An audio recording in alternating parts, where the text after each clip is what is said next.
professora Patrícia. Vamos fazer um estudo, né, do ensino médio. Vamos nos preparar para fazer o estudo dos gases, introdução dos gases. E para a gente entender um pouco sobre gases, nós precisamos retornar às aulas de química, né?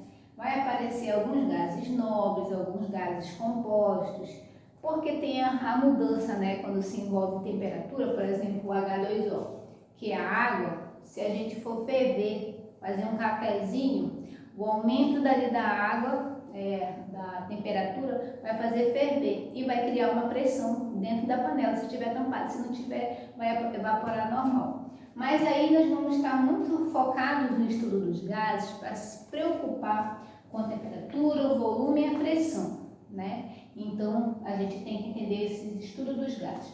No livro de vocês, nós estamos estudando o capítulo 16, tá? Para quem tem um livro, está acompanhando em casa, capítulo 16, física, né? E ele fala muito, dá alguns exemplos e vem com uma imagem bem legal para vocês entenderem aí sobre a introdução do estudo dos gases, né? Sobre a respiração, a expiração e a inspiração quando nós estamos fazendo nossa respiração sozinhos aí. E a gente percebe, né, como é importante a gente estar estudando os estudos dos gases. Vou fazer uma breve leitura sobre a introdução, porque ela é bem legal essa introdução. O diafragma é um músculo responsável pelo aumento e diminuição dos pulmões, movimento fundamental no processo de inspiração e expiração. Alguns animais vertebrados, como os mamíferos, árvores, répteis e anfíbios, na fase adulta, apresentam respiração pulmonar. Os pulmões são os órgãos responsáveis por levar oxigênio para os vasos sanguíneos durante o processo de inspiração e retirar o gás carbônico. Durante a expiração, para que o ar entre e saia dos pulmões, é o diafragma, um músculo estriado, esquelético, que separa a cavidade torácica da abdominal, que tem a função de aumentar ou diminuir o tamanho dos pulmões. Essa variação da caixa torácica faz com que ocorra diferenças de pressão dentro do pulmão, o que possibilita a entrada e saída de ar das fossas nasais. Por isso que colocou aqui, ó, a imagem do livro de vocês aqui, ó, da moça aí respirando, né? Mostrou direitinho aí, ó, os pulmões, certo? Olha os gases saindo, entrada e saída do oxigênio, né? Que é um gás e que está lá na tabela periódica, né? Química. Vocês estão vendo aí, ó, como está a situação? E aí ela deu essa introdução com essa imagem do estudo dos gases. Além mais, vamos na página 6, né, que tem aqui, está falando sobre o estudo dos gases. Apresentou alguns gases aqui para vocês aqui, ó. Alguns gases nobres, né, alguns gases nobres, compostos, que podem ser trabalhados dentro da física para vocês entenderem como é o estudo da introdução aí dos gases. Alguns gases foi colocado aqui, ó, do dióxido de carbono, tá bom? A sigla é CO2, da água, H2O, certo? Monóxido de carbono, CO, tá bom? E outras situações que está bem no livro aí para vocês acompanharem, para a gente ir adiante sobre os estudos dos gases, tá bom? É importante a gente ressaltar que você tendo essa concepção do que é um gás, ele pode ser formado, né, como vocês estão vendo, por átomos unitários, por átomos compostos, né? E por átomos distintos, né? Vamos lá. Como está mostrando aí para vocês, tá bom? Então, para a gente trabalhar mais a fundo, para falar um pouco mais do que acontece com o gás, né, no dia a dia de vocês, assim que vocês estão trabalhando em casa, os pais de vocês, de manhã cedo acordam para fazer aquele cafezinho, colocando a água, que é o H2O, né, para ferver. Liga o fogo lá, que é a temperatura, o volume que pode ser colocado para fazer de um arroz, que vai fazer um arroz frito, dentro de uma panela tampada, né? Aí vai ter lá a transformação gasosa, né? A transformação gasosa desses gases. No caso, que a gente está trabalhando aí com H2O, que eu vejo que sempre os pais de vocês sempre estão mexendo de vez em quando em casa, né? E para falar sobre essa questão de temperatura, para falar sobre volume e a pressão, eu vou dar alguns exemplos aí práticos do cotidiano de vocês, para a gente não se perder nas nossas aulas, tá? Então, transformação gasosa. O que seria uma transformação gasosa? Considera-se uma transformação gasosa qualquer modificação, tá bom? Que ocorra nas variáveis. Quais eram as variáveis? O H2O, o oxigênio, como vocês viram lá no pulmão da moça, quando ela respirou, ela inspirou, trazendo o oxigênio para ela, né? É uma variação de variáveis macroscópicas, né? De estar mostrando para vocês como o livro vindo a introduzir o estudo dos gases, com os tipos de gases aí que foi demonstrado, dióxido de carbono, H2O, né, monóxido de carbono. Então essas são as variáveis macroscópicas dos gases, ou seja, vamos entender a alteração da temperatura, do volume e da pressão, o que acontece.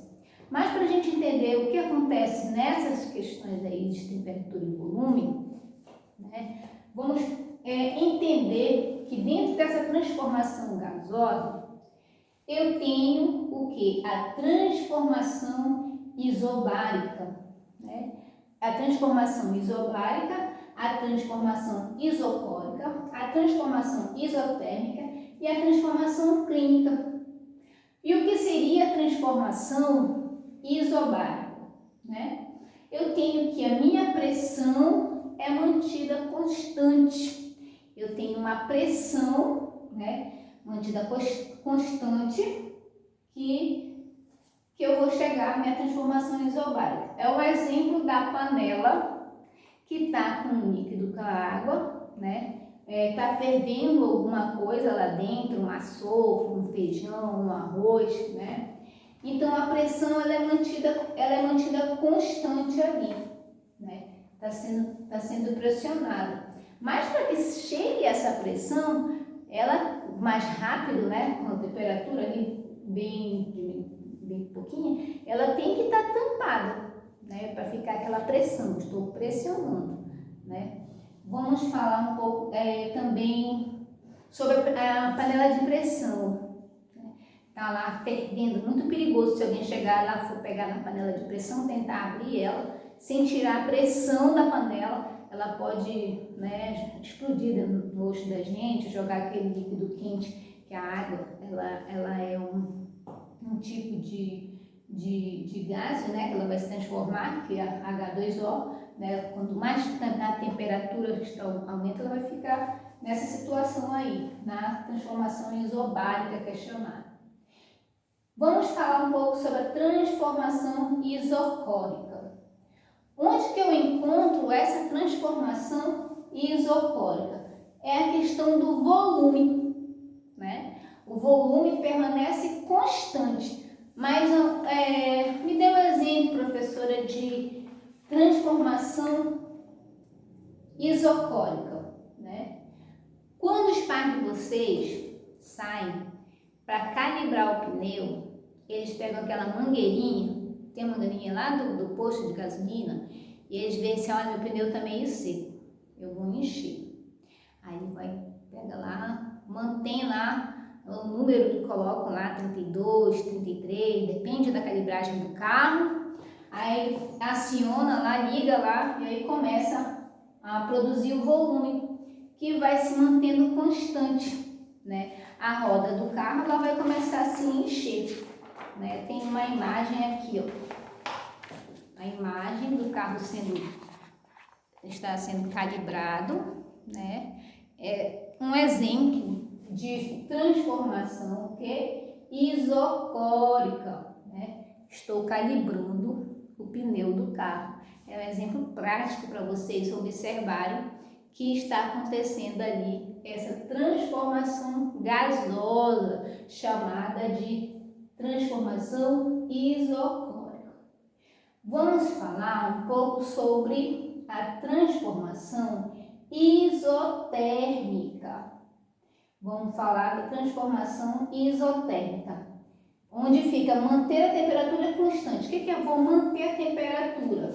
Ó, falando na alteração da temperatura, do volume e da pressão, né? E já a isotérmica, aliás, ela mantém a temperatura constante.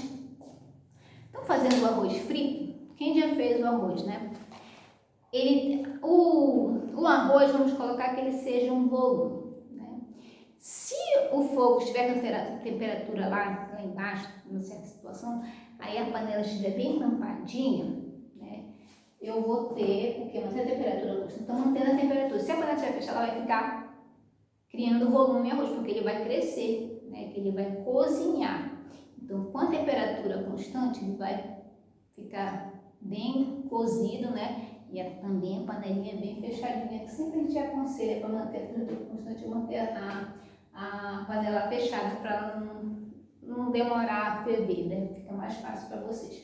Então, é um exemplo bem prático para vocês, na casa de vocês, né? Que vocês estão fazendo a comida, ela o almoço, o jantar, o cafezinho da tarde, da manhã. Eu sempre coloco esses exemplos porque são práticos, para você entender como a física ela faz parte da vida de vocês no cotidiano, tá? E até mesmo quando vocês estiverem andando por aí, caminhando, vocês olham lá no posto de gasolina, estão enchendo o pneu, né? Estão enchendo o pneu e estão trabalhando lá a transformação isocórica. Aí você já vai entender, né, que estão trabalhando com gás, né, com o volume do pneu, né?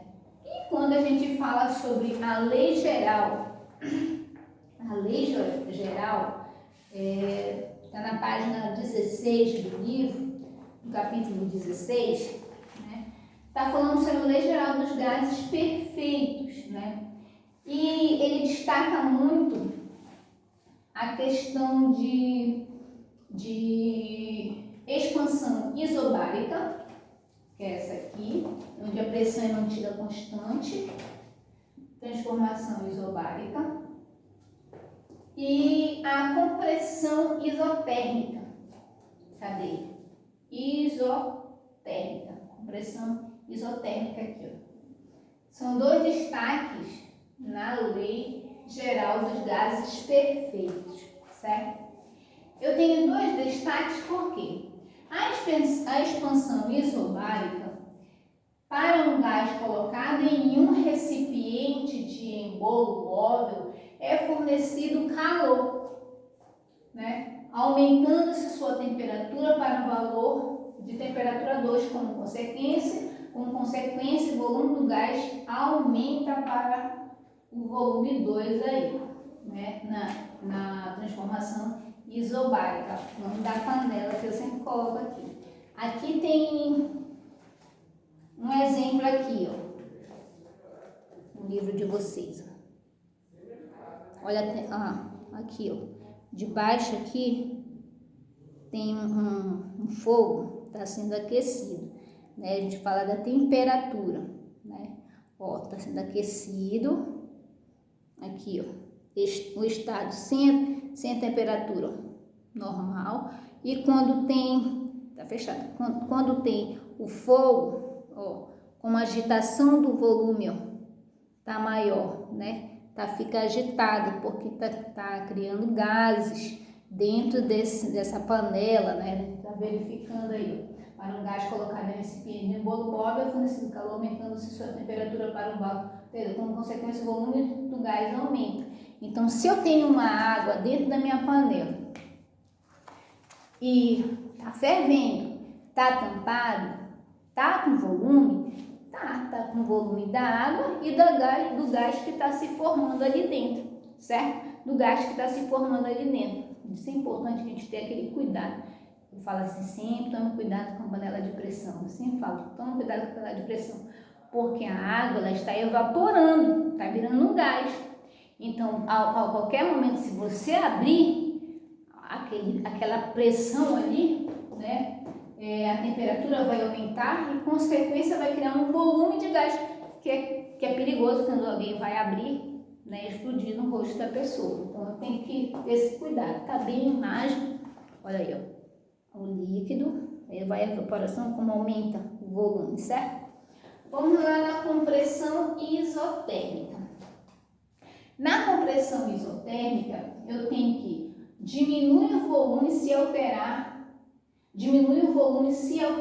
a temperatura e, consequentemente, a pressão será elevada. Diminui o volume, aqui,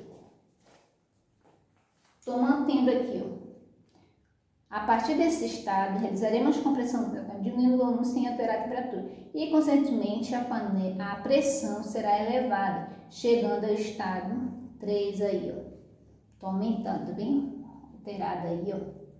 Mesmo jeito, mantendo-se aí, ó. Normal, como está o estado aí, ó. O volume sem alterar a temperatura vai diminuindo. Vamos pensar que eu tiro a tampa da minha panela. Se não for a panela de pressão, né? Não vai dar muito problema aí pra gente, tá bom? Então tá bem explicadinho pra vocês aí.